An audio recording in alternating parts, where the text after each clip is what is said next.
যাদের এই সমস্যা আমি মনে করি দৃঢ়বন্ধনার একটা টেস্ট মেডিকেলে সবাই আসার জন্য এবং সিদ্দিক স্যারের সাথে যোগাযোগ করার জন্য।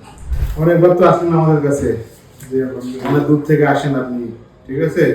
কি কি সমস্যা নিয়ে আসছেন আমাদের কাছে বলেন তো একদম শুরুতে। ভাই আমার তো উত্তেজনা কম ছিল, হরমোন বাড়া ছিল অনেক। সেটা তো আমরা পরে পাইলাম। আপনি যখন আসলেন কি কি সমস্যা নিয়ে আসছিলেন? এই তো আপনার আগ্রহ কম, শক্ত কম, বাচ্চা হয় না, ঘুম কম, ছোট, এইসব প্রবলেমগুলো নিয়ে আসছেন। জি জি। তখন আমরা আপনাদের কিছু পরীক্ষা নিরীক্ষা করতে দিলাম, তাই তো? জি জি। এই পরীক্ষায় সবচেয়ে অ্যাবনর্মাল কি পাইলাম আমরা? সবচেয়ে বেশি পলিটিক কত আসছিল? 498। তারপরে কি করলাম আমরা?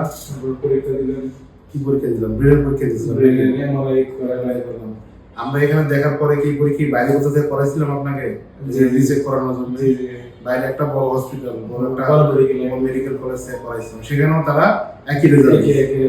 তো তারপরে আমরা কিছু ওষুধ দিলাম, ওষুধ দেওয়ার পরে পরবর্তী মাসে সেটা রিপোর্টের কত আসলো? 490 থেকে 275।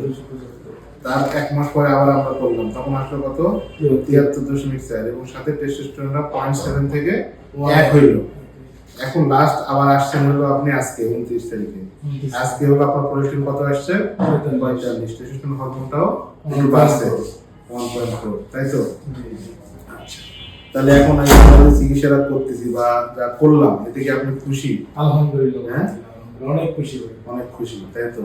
তো যাদের এই সমস্যাগুলো হয়ে থাকে তাদের জন্য আপনি কি বলবেন একটু বলেন। আমি যাদের এই সমস্যা আমি মনে করি দৃঢ়বন্ধনার একটা টেস্ট মেডিকেলে সবাই আসার জন্য এবং সিদ্দিক স্যারের সাথে যোগাযোগ করার জন্য। তাই? জি, ঠিক আছে, ধন্যবাদ। আজকে এই পর্যন্তই, আবার কথা হবে। আসসালামু আলাইকুম।